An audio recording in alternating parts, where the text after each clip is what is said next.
Mean Gene Okerlundd. Mean Gene Adams.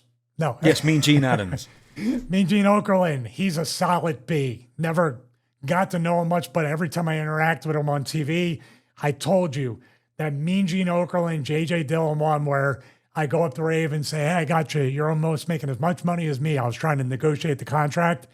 One of my favorite segments of my entire wrestling career. Gene was so gracious and so nice. Personally, only knew him a little bit, but he's a solid B. Sean Waltman, 6. Didn't know him at all in WCW. Got to know him on the Indies a little bit.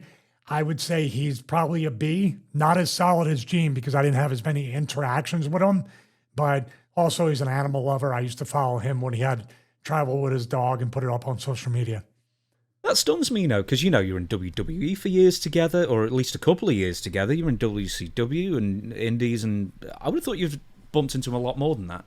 Bumped into him. Hello, goodbye, how are you? That's it. But never really had a personal conversation with him, except when he had his dog. There was an independent wrestling show in Oklahoma, and I remember that, and he talked about how he adopted the dog, why he did, the emotional support, stuff like that. So definitely, he has a good heart from what I see, especially post-wrestling. So that's why he makes a B. Alex Wright, the German. And if you want to know what the Germans are about, pick me and you'll have one hell of a victory. I promise. That was from WCW Thunder. And I'll play Kevin Nash. I don't care what you do. I'm still getting paid. Alex Wright, I would say C, only for the fact it was even more of a hello, goodbye thing. Never really got to know him, but I've heard good things about him. So it's just a C strictly on. Dude, I really like the Berlin gimmick, how he reinvented himself. I didn't know it was Alex Wright.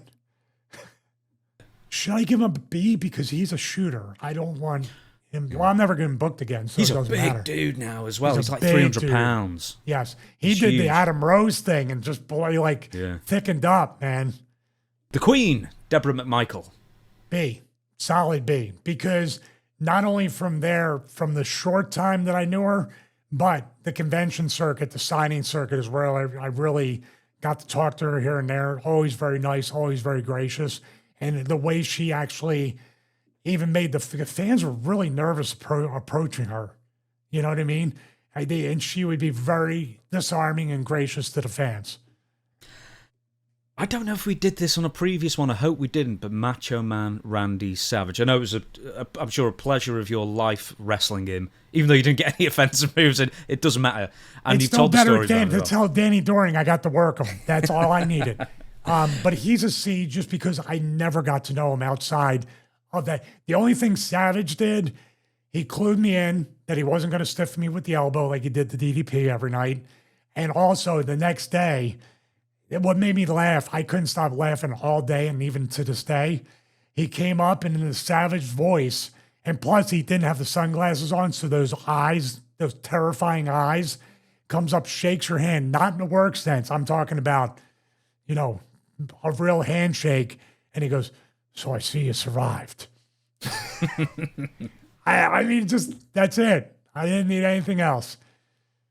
Just to clarify, if the A to D ranking didn't make it into the clip, if nothing else, A is someone that Stevie knew really well, really loves. B is a really good person, maybe not new enough. C is kind of didn't really know them, or not ambivalent. Ambivalent's the wrong word. Neutral. Just neutral on them. Yeah. Yeah, ambivalent means having two irreconcilable emotions at the same time. So excuse me that I messed that up. And then D is butthole. Right. Gentleman Chris Adams is an interesting one. It is. I may have only talked to Chris once, maybe at the worldwide tapings or something. Never had anything to do with them. We talked about the super kick and stuff. I actually asked him, can I do the super kick tonight? Because he's the inventor of it. And actually, Shawn Michaels and myself both admitted that Chris Adams threw the best super kick because that running start and the way it's a savate kick, not even a super kick. So, never had many dealings. I would say C, although there are stories about Chris that would make him a D. I don't have any personal run-ins like that with him. I may have asked this one before, but I know a B or an A is coming. Rey Mysterio Jr. You know what? I don't. He's a solid dude. He's a really nice guy. Never had many dealings with him, but based on knowledge and just knowing his reputation, he's an A, but based on my personal experience, just a C, because I never had any interaction with him personally. Hello and goodbye. That was about it. Interesting. No, but that's not a negative. That's just neutral, and I don't have any personal experience with him. Damien 666. Now, we're going to be talking about the story later on, but Damien 666. I'd have to give him a C too. Outside of when I worked him, it was hello and goodbye. This is the thing about wrestling, and I had to kick myself out of this as well. You know, we use the term love a lot. Oh, I love that guy. Oh, I love him. He's a friend. He's this and that. But after I got out of the business, and especially when I got out of the bubble, I really re-examined. I mean, look at the Stu thing. Those guys were supposedly his friends, like the Doug Mallow guy said, you know? So when I say friends, good dude, this and that, I have to base it on my experience with the person. So when I say, I like the guy, that really means something. When I say I love this dude, he's like a brother to me, it now has weight and means something, at least to me. Nick Patrick. I give it a B, because Nick was always decent to me in WCW, and then in WWE, we really got to know each other. I remember over in Europe, Nick and I were the only guys who put ketchup on our eggs. and that was our bonding moment. But he was always cool. He was always very cool. Charles Robinson, who'd been bit by a bat recently. We never made it onto the show. He's a Z. Dude, it's way down, Chris, the graphic. No, I did text him and asked him, and he goes, I go, have you become a vampire yet? And he goes, well, that's why. And in true humility of Charles Robinson, he goes, that's why I haven't aged. And I was like, at least you're humble.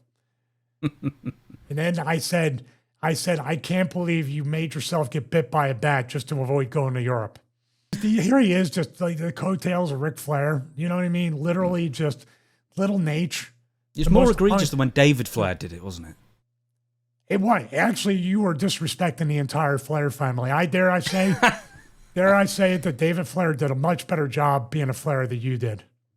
I don't mean that. I mean the inverse. Steve Regal. He was Lord Steve Regal at the time. We're not talking Mr. Electricity Steve Regal. We're talking William Regal. I'd have to give it a C, because I didn't get to know him even until in WWE. I never really knew him that well.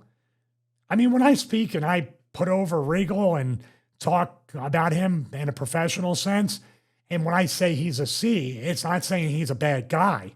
I've heard he's a really great guy, but we haven't had that many outside of maybe one indie match and then just kind of being around each other. Johnny Swinger. Oh, Johnny Swinger's a friend. He told me I'm never getting booked again, by the way. I give him an A. He's a friend. He's been a friend for decades, so he's definitely a friend outside of wrestling. I wish to God he would escape the wrestling bubble and do something after wrestling, because he's too good to be a part of the wrestling business. Glacier. Ray Lloyd. I would give him a C. I don't know him that well.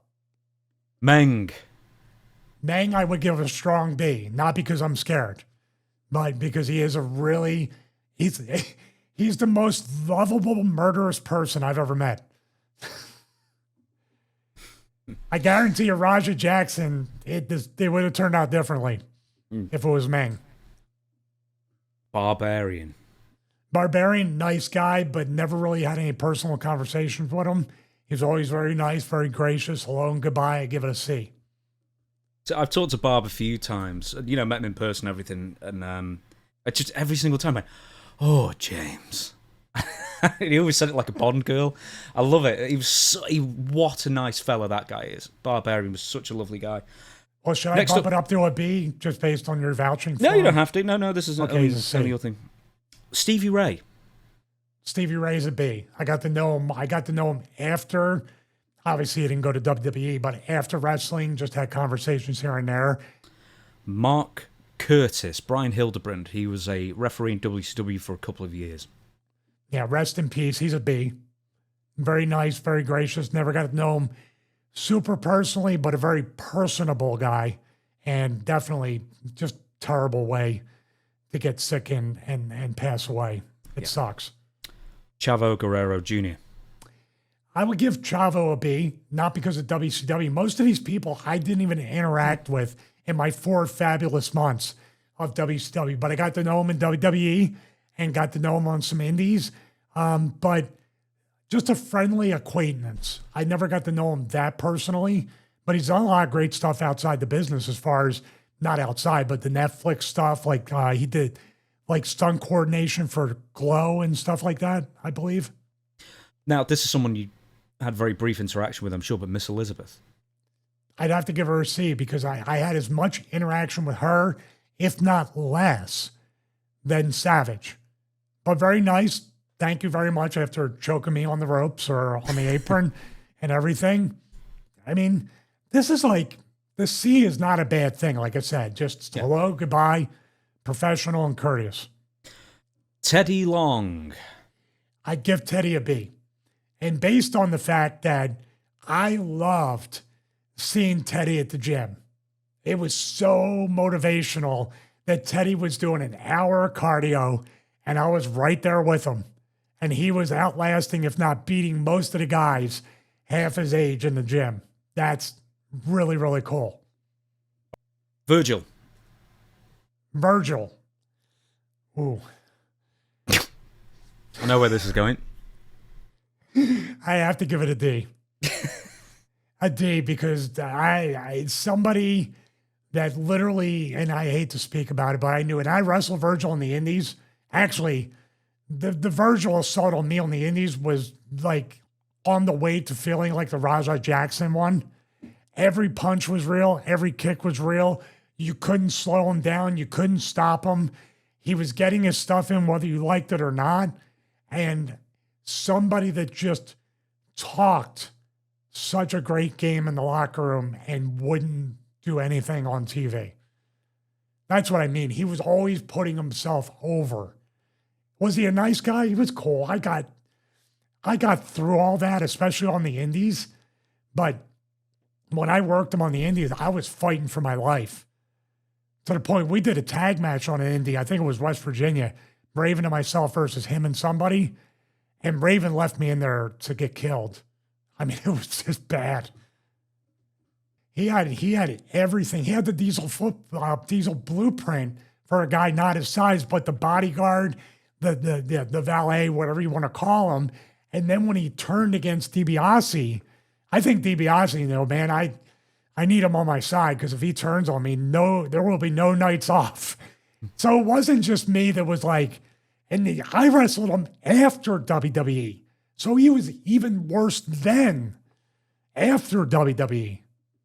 So Shane, I don't feel crazy now because I was like, just like we were talking about the Rajah Jackson thing. What am I missing? What am I getting wrong with this with Virgil? Scotty Riggs. I would give him a C. Never got to know Scotty. We worked that one match on Nitro. It wasn't a great experience. He definitely didn't like putting me over, and we never really talked after that. Brad Armstrong. Oh, Brad Armstrong's he's an A. And I didn't get to know him too personally, but anytime I would ever talk to Brad and ask a question, and for a guy that never got pushed to his true potential, he had the best attitude backstage. Like literally, if you were to be like, happy to be here, that's a Brad Armstrong right there.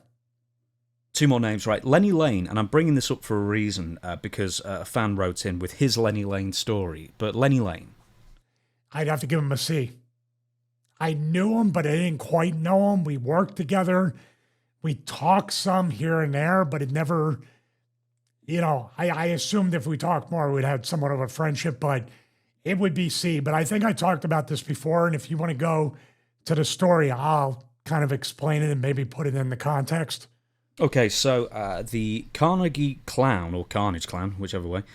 Stevie, I'd love to know your thoughts on our interactions with Lenny Lane in WCW. I met him once when I was 16, and he was so rude to me, I tore up his autograph and threw it in his face. I didn't approach at an inappropriate time. He was literally advertised to be signing autographs after the show, and he had absolutely no line.